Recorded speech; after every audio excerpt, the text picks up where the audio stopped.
सौभाग्यशाली गुरुमुखों, 13 तारीख का सुबह श्री आरती पूजा के बाद का पूज्य महात्मा जी द्वारा सत्संग एवं श्री पंचम पातशाही, श्री तृतीय पातशाही, श्री चतुर्थ पातशाही जी की कुछ लीलाओं का वर्णन महात्मा जी द्वारा सत्संग में किया गया है। तो आइए सुनते हैं। बोल जयकारा बोल मेरे श्री गुरु महाराज जी की जय। प्यारवान सौभाग्यशाली गुरुमुख सज्जन मंडली, इसी प्रकार अपने नेत्रों के सन्मुख विराजमान श्री श्री 108 श्री परमहंस महान विभूतियों के एवं श्री हजूर सतगुरुदेव दाता दीनदयाल जी महाराज जी के सुंदर तेजोमयी दिव्य दर्शन दीदार करते हुए अपनी मुखवाणी को पावन करने के लिए बड़े प्रेम सहित मिलकर के बोलो जयकारा बोल मेरे श्री गुरु महाराज की जय। श्री परमहंस महाराज जी का श्री आनंदपुर दरबार भक्ति परमारथ रूहानियत का लासानी दरबार है। पिछले कल 12 अक्टूबर के दिन हमारे श्री श्री 108 श्री पंचम पातशाही जी महाराज जी के पुण्य स्मृति के दिवस पर हमारे श्री हजूर सतगुरुदेव दाता दीनदयाल जी महाराज जी ने पावन वचन फरमाए कि महापुरुष इस संसार में अवतार धारण करके आते हैं केवल जीवात्माओं के कल्याण के लिए। उनका कल्याण ही महापुरुषों का मकसद होता है। हमारे श्री पंचम पातशाही जी महाराज जी एक भक्ति प्रेमा भक्ति के अथाह समुंदर थे। इस श्री आनंदपुर दरबार की रचना श्री परमहंस दयाल जी महाराज जी ने की मौज से श्री द्वितीय पातशाही जी महाराज जी ने इसकी रूपरेखा बनाई। श्री तृतीय पातशाही जी महाराज जी ने इसकी नींव रख करके इस श्री आनंदपुर दरबार की शुरुआत की। चौथी पातशाही जी महाराज जी ने इस श्री आनंदपुर धाम को संवारना शुरू किया। और जब कहते हैं कि जब श्री आनंदसर की सेवा कार्य चला करती थी तो उस समय सेवा करने के लिए हमारे श्री श्री 108 श्री तृतीय पातशाही जी महाराज जी के श्री चरणों में संसार की समस्त रिद्धियां सिद्धियां सेवा मांगने के लिए आया करती थी। और श्री गुरु महाराज जी उनको सेवा का सुअवसर प्रदान किया करते थे। और जब श्री श्री 108 श्री परमहंस दयाल जी महाराज जी श्री पंचम पातशाही जी महाराज जी रूहानियत तख्त पर विराजमान हुए तो त्रिलोकी की जितने भी देवी शक्तियां थी वो मानव रूप धारण करके श्री चरणों में सेवा के मांगने के लिए आने लगी। बोल मेरे श्री गुरु महाराज। उस समय क्या लेखक, क्या कवि, architect, artist, engineer, doctor, principal, colonel तक गुरुमुखों ने श्री चरणों में आकर के सेवा मांगी।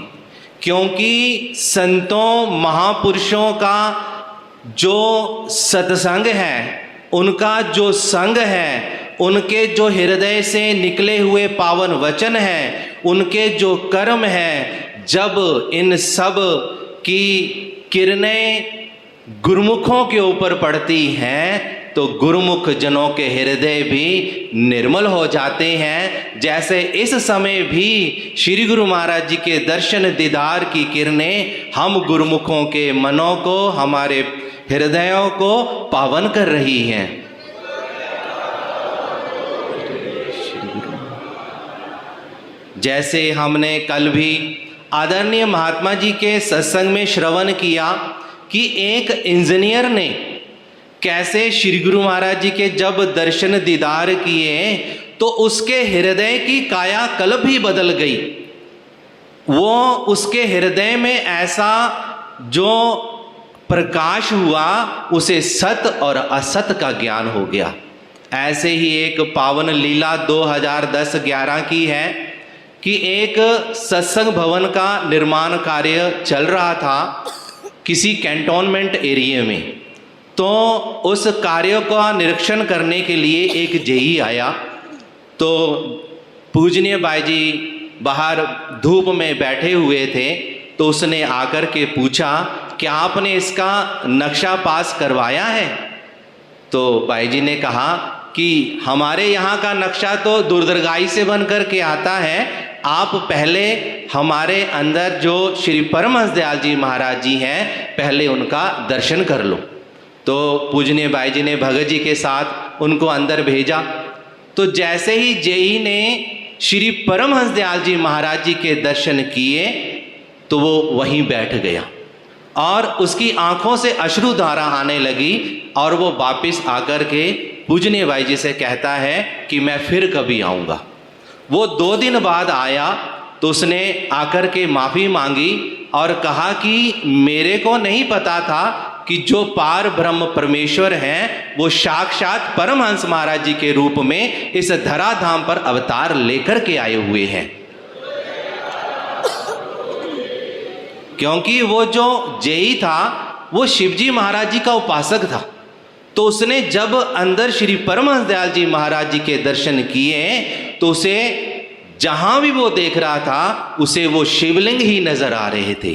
तो कहा है ना कि दर्शन कर लो जी, रब है सतगुरु मेरा, ब्रह्मा विष्णु यही यही है, यही है शंकर मेरा, दर्शन कर लो जी, रब है सतगुरु मेरा।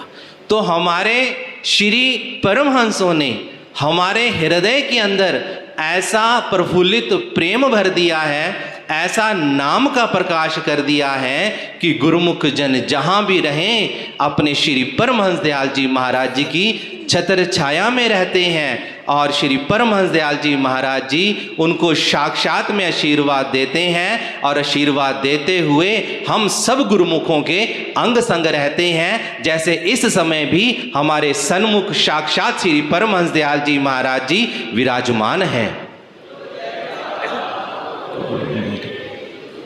बस हमारा यही फर्ज है, हमारा यही धर्म है कि हम अपने श्री परमहंस महाराज जी के बनाए हुए 5 नियमों की परिपक्वता से पालना करते जाएं और जो श्री हजूर सतगुरुदेव महाराज जी हमें बार बार यही वचन फरमा रहे हैं कि 2 घंटे सिमरन करना हर गुरुमुख के लिए लाजमी है। इसलिए 24 घंटे में से 2 घंटे सिमरन करते हुए हम अपनी जीवात्मा का कल्याण करें और अपने श्री हजूर सतगुरु देवदाता दीनदयाल जी महाराज जी के प्रसन्नता के पात्र बने। बोलो जयकारा बोल मेरे श्री गुरु महाराज की जय। बोलो जयकारा बोल मेरे श्री गुरु महाराज की जय। आज के शुभ सत्संग की आप सभी गुरुमुखों को लाखों लाख बधाई हो। बोलो जयकारा बोल मेरे श्री गुरु महाराज की जय। सौभाग्यशाली गुरुमुखों, ये सत्संग आप गुरुमुख जनता का अवश्य शेयर करें ताकि वह भी घर बैठे बैठे लाभ प्राप्त कर सके। तो आज के सत्संग में बस इतना ही। मिलते हैं अगले सत्संग में। सभी गुरुमुखों को साप्रेम जय सच्चिदानंद।